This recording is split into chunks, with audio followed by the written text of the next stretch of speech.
Hello everyone. आज 13 अक्टूबर 2025 है और जो भी न्यूज़ इवेंट्स चर्चा में रहे, चाहे वो अगर आप देखें यूपीएससी के लिए इम्पोर्टेंट हो, इसके अलावा किसी भी एग्जाम की अगर आप प्रिपरेशन कर रहे हो, करंट अफेयर वो इम्पोर्टेंट है, उसे यहाँ पे कवर किया जा रहा है। ठीक है, यहाँ पे हमारा तरीका थोड़ा सा अलग है। हम पहले एमसीक्यूज देखते हैं, एमसीक्यू को सॉल्व करते हैं और एमसीक्यू सॉल्व करते टाइम सारा स्टैटिक एनालिसिस करते हैं पूरे टॉपिक का। और ये सारा डिस्कशन अगर आप देखोगे 8 से 10 क्वेश्चन का होता है, 15-16 मिनट में हो जाता है। अगर आप पहली बार देख रहे हैं तो 2 एमसीक्यू एटलीस्ट आप जरूर देखें, उसके बाद आप डिसाइड करें कि आपको सब्सक्राइब करना है या आपको वीडियो कंटिन्यू करना है नहीं करना है। तो शुरू करते हैं, बात करते हैं पहले एमसीक्यू की। पहला एमसीक्यू किससे संबंधित है यहाँ पे, consider the following statements regarding Sugamya Bharat app. अब गुजरात में गोवा में एक इवेंट चल रहा था, वहाँ पे इस ऐप को इनॉग्रेट किया गया, तो ये चर्चा में आ गया सुगम्य भारत ऐप। अब सुगम भारत ऐप के बारे में आपको पता हो या नहीं पता हो, उसे हम यहाँ पे देखेंगे। सबसे पहले स्टेटमेंट देख लेते हैं। सुगम भारत ऐप के बारे में बोला जा रहा है, it was launch under the accessible India campaign. तो सुगम्य भारत अभियान चलाया गया था, उसके अंतर्गत इसे जो social and justice empowerment ministry इसके द्वारा लॉन्च किया गया था। अब यहाँ पे मिनिस्ट्री भी आपको पता होनी चाहिए कि मिनिस्ट्री जो बात हो रही है करेक्ट है नहीं। दूसरा, दिस ऐप या the app allow citizen to rate public place on the accessibility. तो यहाँ पे जो पब्लिक प्लेस होते हैं, जैसे कोई सार्वजनिक कार्यालय है, स्थान है, उनको लोग यहाँ पे आसानी से उस ऐप में रेट करेंगे कि कितना बेहतर है, कितना बाधाओं से मुक्त है। जैसे मान चलिए पब्लिक ऑफिस में अगर आप देखिए सीढ़ियाँ होती हैं, लेकिन अगर कोई दिव्यांग व्यक्ति है वो सीढ़ियों से तो नहीं जा सकता, तो उसके लिए रैंप वॉक, एक वॉक बनाया जाता है जिससे उनकी जो गाड़ी है वो चली जाए। ठीक है, तो इस बेसिस पर अगर आप देखें कोई भी इसे रेट कर सकता है, शिकायत भी दर्ज कर सकता है इस ऐप में।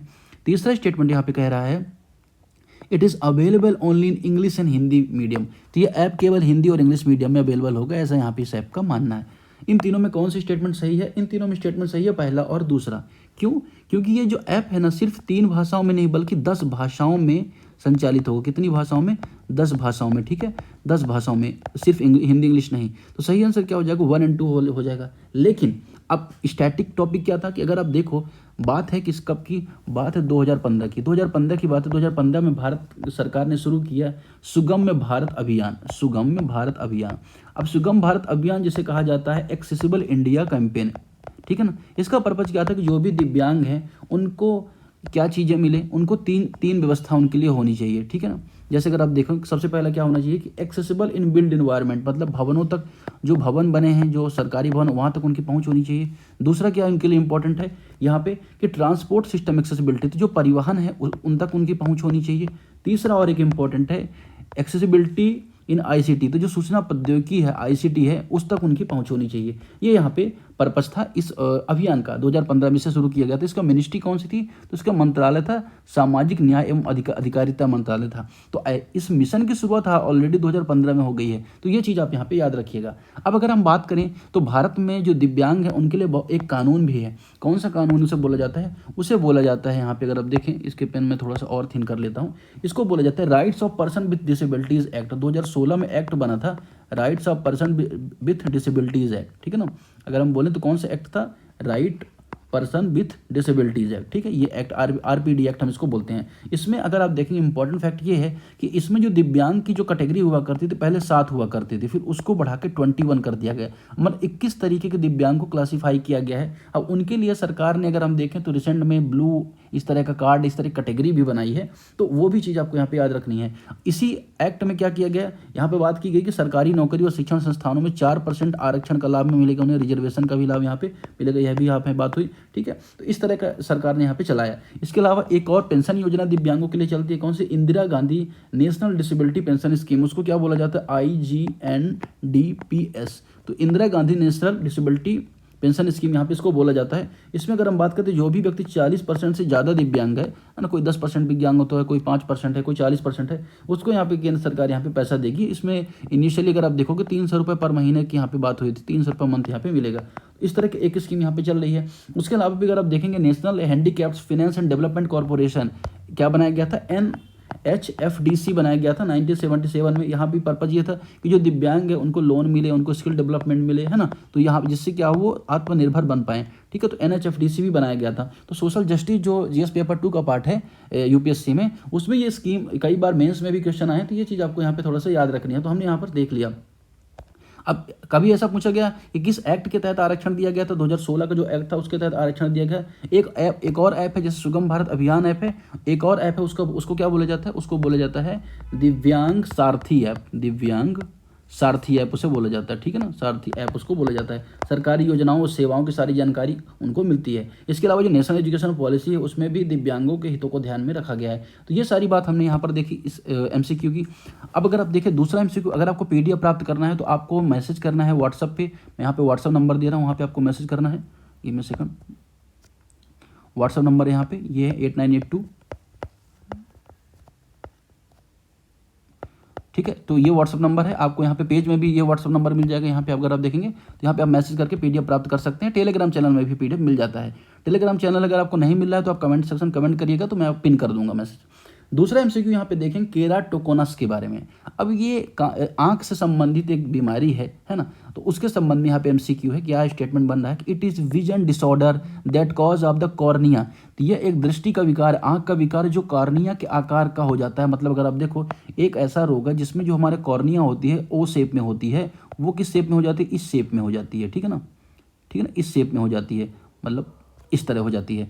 तो गोल्स इस तरह की हो जाती है, इससे समस्या होती है, कॉर्न शेप हो जाती है। तो ये केरोटोनस माना जाता है। दूसरा अगर आप देखें यहाँ पे क्या कह रहा है कि it usually begin in early childhood. तो जब बचपना चल रहा है उसी टाइम पे हो जाती है। रिजॉल्व विदाउट ट्रीटमेंट, बिना ट्रीटमेंट के से रिजॉल्व किया जाता है, आसानी से इलाज हो जाता है अपने आप। ऐसा तो होता नहीं है, तो यहाँ पे ये कहीं ना कहीं डाउटफुल है। तीसरा the corneal collagen cross linkage can help slow stop in progressing. Cornea जो कोलेजन है अगर आप देखें तो कॉर्निया कोलेजन क्रॉस लिंकिंग इसकी प्रगति धीमा या रोक सकता है, इसके बारे में यहाँ पे बता रहा है। तो देखिए आंख की एक बीमारी है जिस आंख में जो कॉर्निया होती है, ठीक है ना, जो पारदर्शी मतलब कि अगर आप देखें बाहर देखने में हमें जो सबसे ज़्यादा मदद करती है, उसमें ये होने वाली समस्या जिससे धुंधला दिखाई देता है। अगर आप देखेंगे चश्मे का नंबर बार बार बदलता रहता है, ये सारी चीज़ें यहाँ पे होती है। अब इसके कारण कई हो सकते हैं, जैसे अगर आप देखो एक तो जेनेटिक कारण भी हो सकते हैं या अनुवांशिक कारण भी इसके हो सकते हैं। तो ऐसा नहीं है कि सिर्फ यहाँ पे बाद में ही होता है, ठीक है। तो कुछ और भी चीज़ जैसे एलर्जी हो गया, अस्थमा हो गया, ये सब रीजन भी इसके बनते हैं। अगर आप देखिए स्टार्टिंग में अगर बिना इसके केयर के या बिना ट्रीटमेंट के वो आसानी से ठीक नहीं होता, तो दूसरा ऑप्शन यहाँ पे एलिमिनेट हो जाएगा। दूसरा एलिमिनेट करो आप यहाँ पे 1 और 3 इसका यहाँ पे करेक्ट आंसर हो जाएगा। तो ये चीज़ आपको यहाँ पे याद रखनी, कुछ ज़्यादा इसमें था नहीं है ना, तो इसमें हमने ज़्यादा एलिमेंट्स नहीं देखे हैं। क्वेश्चन नंबर 3 में एक बड़ा एलिमेंट है, यहाँ पे ज़्यादा चीज़ आपको देखने को मिलेगी। जैसे क्वेश्चन नंबर 3 बात करें कंसिडर द फॉलोइंग स्टेटमेंट्स। यहाँ पे एक योजना है पीएम धन धान्य योजना के बारे में यहाँ बात हो रही है।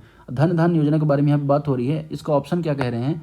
It is consolidated over 30 existing agriculture scheme under the single framework. तो यहाँ पे धन धान्य योजना में अगर हम बात करें पीएम धन धान्य योजना, उसके बारे में बात हो रही है कि यहाँ पे 30 से अधिक जो मौजूदा योजना उसको यूनिफाइड करती है। दूसरा अगर देखेंगे द स्कीम टारगेट 100, क्या टारगेट कर रही है स्कीम? 100 अगर आप देखें अंडर परफॉर्मिंग डिस्ट्रिक्ट को, 100 अंडर परफॉर्मिंग डिस्ट्रिक्ट को टारगेट कर रही है जहाँ पे क्रॉप यील्ड्स बहुत लो है, वाटर स्कैर्सिटी या पानी की समस्या है। तीसरा it aim to double farmer income, तो जो किसानों की आय दुगना करने का यहाँ पे लक्ष्य 2028 तक, ये यहाँ पे कहना चाह रहा है तीसरा एमसीक्यू। तो तीसरा एमसीक्यू के बारे में अगर आप देखें, अब इसका सही आंसर क्या हो जाएगा? सही आंसर यहाँ पे आपको हो जाएगा, एक सेकंड, हाँ ठीक है, इसका सही आंसर हो जाएगा, सही आंसर हो जाएगा इसका ए। तीसरा जो ऑप्शन है यहाँ पे इसका इनकरेक्ट है। क्यों ऑप्शन इनकरेक्ट है? क्योंकि इसका टारगेट 2030 तक है। यहाँ पे अगर आप देखेंगे तो इसका टारगेट कब तक है?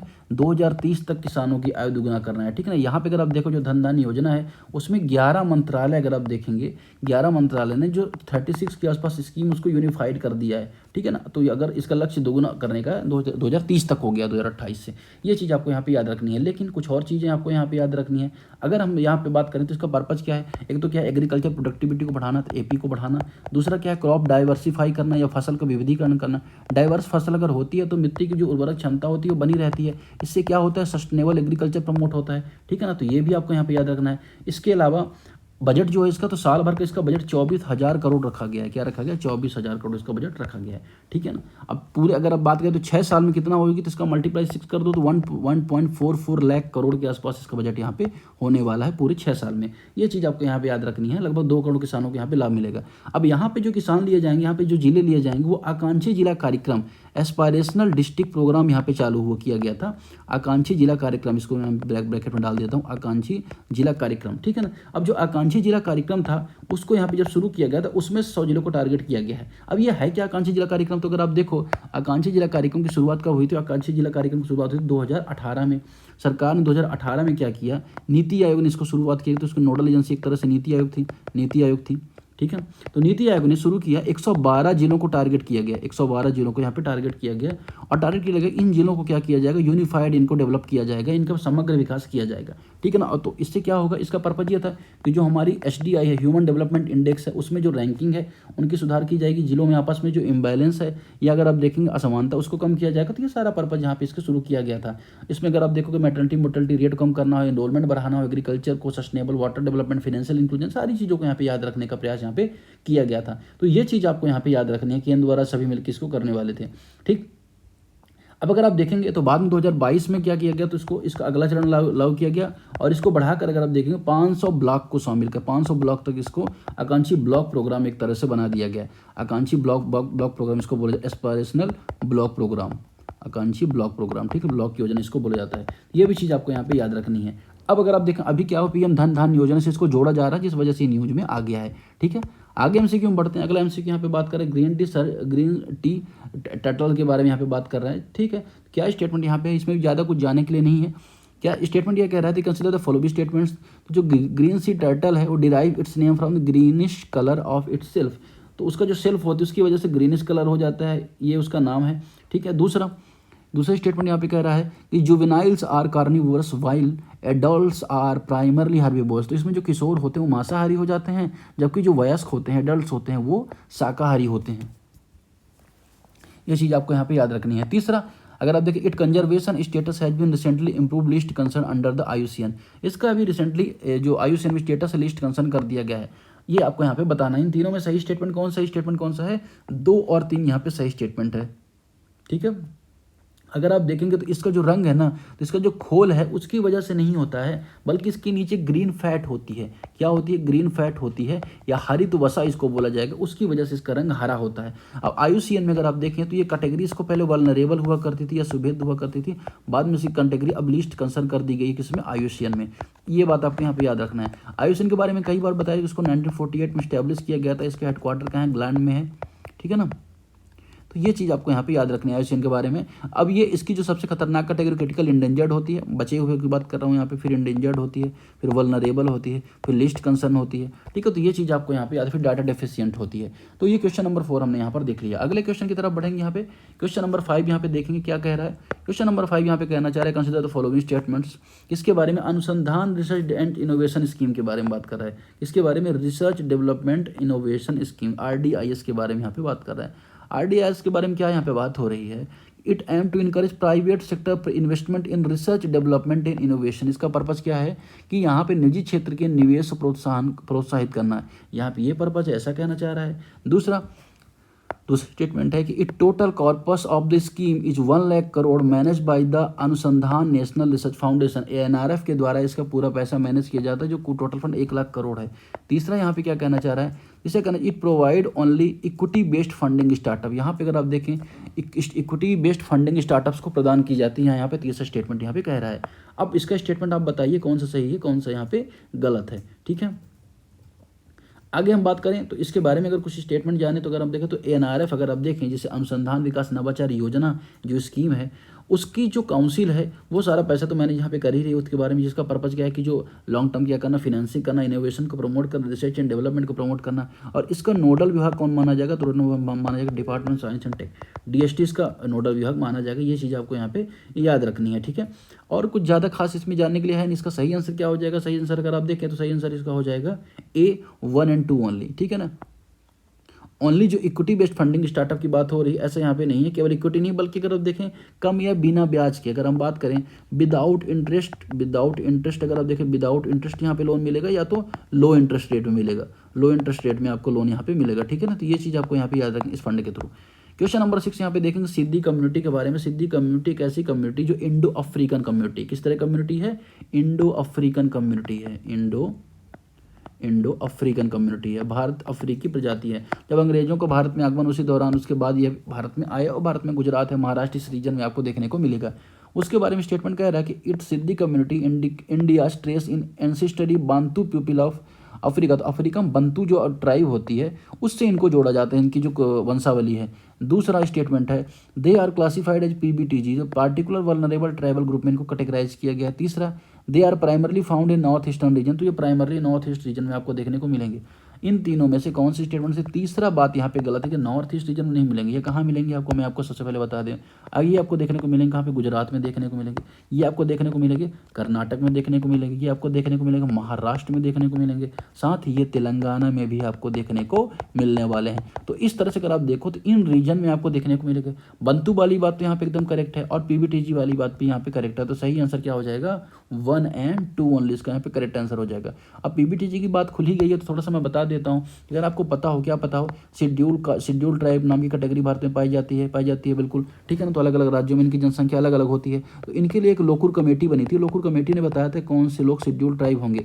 अब शेड्यूल ट्राइब कौन से लोग होंगे, कमेटी ये तय करता है कौन, आर्टिकल 342 में अगर आप देखें राष्ट्रपति के पास पावर है, प्रेसिडेंट के पास पावर है, वो किसी भी जनजाति को शेड्यूल ट्राइब डिक्लेयर कर सकती है, एनी ट्राइब को, ठीक है। तो लोकुर कमेटी क्राइटेरिया देखिए, प्रिमिटिव इसके ट्रेड्स होने चाहिए, जंगल में आसपास पिछड़ी तकनीकी होनी चाहिए। तो बाद में ऐसा पाया कि बहुत लगभग 8.6% के आसपास शेड्यूल ट्राइब भारत में पाई जाती है, इनकी संख्या लगभग 10 करोड़ के आसपास है, ये बात है। अब उसमें भी देखा गया 1954 के आसपास कि इनमें बहुत सारे लोग ज़्यादा प्रिमिटिव है, ठीक है। तो देखा गया तो एक कमेटी बनाई जिसको ढेबर कमीशन कहा जाता है। ढेबर कमीशन ने बताया कि कुछ कैटेगरी ऐसी हैं ट्राइबल्स की, लगभग 54 के आसपास ऐसी ट्राइब है जिनको प्रिमिटिव ट्राइबल ग्रुप या पीटीजी माना जाना चाहिए, ठीक है ना। ढेबर कमीशन ने बताया। बाद में इनको 2006 में इनका नाम बदल क्या कर दिया गया, 2006 में इनका नाम बदल कर दिया गया, पीबीटीजी कर दिया, क्या कर दिया, पीबीटीजी, पर्टिकुलर वल्नरेबल ट्राइबल ग्रुप। अब पीबीटीजी के बारे में बात करें सबसे ज्यादा कहाँ संख्या इनकी, उड़ीसा में अगर हम बात करें, उड़ीसा में आपको 13 की संख्या पाई जाती है, PBT 13 number of PBT tribes पाई जाती हैं। लेकिन ओवरऑल पॉपुलेशन में अगर आप देखो तो ओवरऑल पॉपुलेशन मध्य प्रदेश है, ठीक है ना। जनसंख्या की जो अगर आप देखें जनजातियों में सबसे ज्यादा मध्य प्रदेश पाई जाती है और पीबीटीजी भी सबसे ज्यादा आपको मध्य प्रदेश में पाई जाती है, ठीक है। ये चीज आपको यहाँ पे याद रखनी है। क्वेश्चन नंबर 7 देखेंगे, यहाँ पे बात करेंगे किसके बारे में, क्यूबिट के बारे में। यहाँ पे क्यूबिट के बारे में क्या बात करेंगे, यहाँ पे आप देखिए, consider the following statements. A qubit is the basic unit of information quantum computing. तो क्यूबिट क्वांटम कंप्यूटिंग सूचना की मूल इकाई है। दूसरा, it can exist in multiple state simultaneously due to the property of superposition. Superposition की वजह से अगर आप देखेंगे ये कई अवस्थाओं में रह सकता है। तीसरा, the terms qubit were first introduced by Albert Einstein. Albert Einstein के द्वारा इसको पहली बार इंट्रोड्यूस किया गया। तो देखिए तीसरा तो सबको पता चल कि गलत है, तीसरा गलत है क्योंकि इसे एल्बर्ट आइंस्टीन नहीं बल्कि बेंजामिन स्मूकर ने इसे आइडेंटिफाई किया था। किसने किया था, बेंजामिन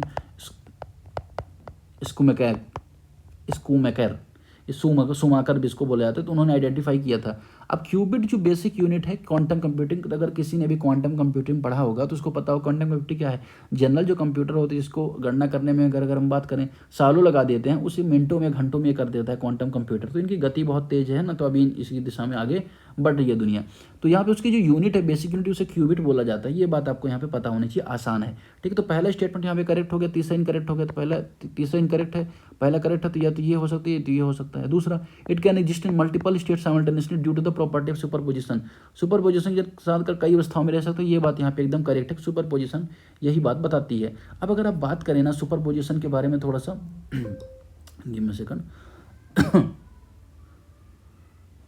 अगर आप हाँ, तो सुपरपोजिशन के बारे में अगर आप बात करें तो होता क्या सुपरपोजिशन। तो सुपरपोजिशन ऐसी सिचुएशन होती है जहाँ पे एक ही समय में 0 और 1 दोनों एक ही समय में रह सकते हैं। देखिए या तो 0 क्लासिकल बीट, दो कैटेगरी होती है, देखिए क्लासिकल बीट होती है, ठीक है ना। दूसरा होते हैं क्वांटम बीट, जिसे क्यूबिट कहा जाता है, क्वांटम बीट। तो क्वांटम बीट में 0 और 1 दोनों साथ साथ रह सकते हैं, लेकिन जो क्लासिकल बीट होती है उसमें या तो 0 दिखेगा या तो 1 होगा, ठीक है ना। उनकी जो स्टेबिलिटी निश्चित होती है, एक ही चीज़ होगा, लेकिन यहाँ पे दोनों साथ साथ रह सकती है। ये चीज़ आपको यहाँ पे याद रखनी है। अब इसमें एक और कीवर्ड आपको इंपॉर्टेंट जानने को मिलेगा, इंटेंगलमेंट।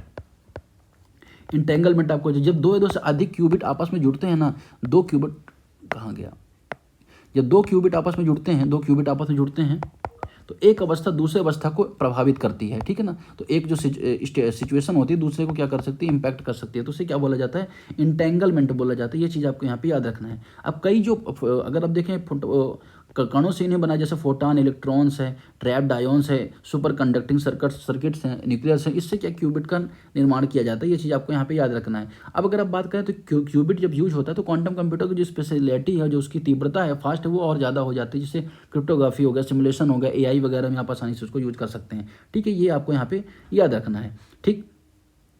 आगे एक लास्ट क्वेश्चन है, हम यहाँ पे देखेंगे क्या, लास्ट क्वेश्चन यहाँ पे पलाऊ आइलैंड के बारे में। पलाऊ आइलैंड यहाँ पे बात करें, Palau is island nation located in the western Pacific. तो पलाऊ पश्चिमी प्रशांत महासागर में स्थित एक द्वीपीय राष्ट्र है। ये चीज़ आपको यहाँ पे पता होनी चाहिए। दूसरा, it's capital Ngerulmud is the least populous capital city in the world. यह राजधानी नेरुमलड विश्व की सबसे कम जनसंख्या वाली राजधानी है। तीसरा, it sharp maritime borders only with Indonesia Philippines. तो इंडोनेशिया फिलीपींस से क्या करता है, इसकी समुद्री सीमा साझा होती है। ये यहाँ पे बात यहाँ पे कहना चाह रहा है। अब देखिए क्या सही है क्या गलत है, वो तो आंसर ही बताएगा, ठीक है। तो इसका सही आंसर क्या हो जाएगा, सही आंसर हो जाएगा 1 और 2, इसका यहाँ पे सही आंसर हो जाएगा। सबसे पहले आप लोकेशन देख लो, ये देखिए आप लोकेशन पलाऊ की, ये पलाऊ की लोकेशन है, ये फिलीपींस है भाई, ये इंडोनेशिया है, ये पापुआ न्यू गिनी है, ठीक है ना। अब मतलब क्या, 3 तो देश मिल गए आपको, एक ये मिल गया कि एक ये मिल गया। तो जहाँ पर ये बात हो रही है कि 2 देश इसे साझा करते हैं, वो तो बात यहाँ पे गलत हो रही है इनकी। तीसरा इनकरेक्ट हो गया, ठीक है। दूसरा अगर आप बात करो तो यहाँ पे अगर आप बात करें तो अभी क्या रिसेंट में हुआ है कि जो पलाऊ है ना, वहाँ पे लाइव अंडर वाटर इंटरव्यू किया गया, लाइव अंडर वाटर इंटरव्यू किया गया। जो लाइव अंडर वाटर इंटरव्यू था उसकी वजह से ये चर्चा में आ गया, ठीक है। तो जो समुद्र की पारिस्थितिकी या जो इकोसिस्टम उसको बचाने की दिशा में यहाँ पे प्रयास किया गया। अब इसमें पलाऊ में अगर आप बात करो तो 300 से ज़्यादा ग्रुप्स ऑफ आइलैंड यहाँ पे माने जाते हैं, ठीक है। तो इनका टोटल एरिया 458 किलोमीटर के आसपास, स्क्वायर किलोमीटर के आसपास आपको देखने को मिलेगा। अब इसकी एक और खासियत है कि ये ईस्टर्न और वेस्टर्न दोनों जो हेमिस्फीयर है या गोलार्ध है उसमें स्थित है, ठीक है। ये चीज़ आपको यहाँ पे याद रखनी है। पहले अगर आप देखें तो इसे माइक्रोनेशिया का पार्ट माना जाता था, बाद में अगर इंडिपेंडेंट कंट्री है ही, ठीक है। ये चीज़ आपको यहाँ पे याद रखना है। और कैपिटल आपने यहाँ पे देख लिया, कैपिटल क्या नाम है, कैपिटल क्या नाम है इसका, कैपिटल का नाम है नेगेरुलुमुड, ये इसके कैपिटल का नाम है। यहाँ पे अंग्रेजी है, जापानी है, वेरियस लैंग्वेज यहाँ पे बोली जाती हैं। और 1994 के आसपास इसको इंडिपेंडेंस मिली थी, ठीक है। ये तो हो गया। तो इतना यहाँ पे कुछ फैक्ट हैं जो हमने यहाँ पे जान लिए। तो कैसा लगा डिस्कशन में आप जरूर बताएं। पीडीएफ अगर आपको ये विथ हेनो नोट प्राप्त करनी है तो मैसेज करें, अदरवाइज टेलीग्राम में तो आपको पीडीएफ मिल जाएगी। Thank you very much.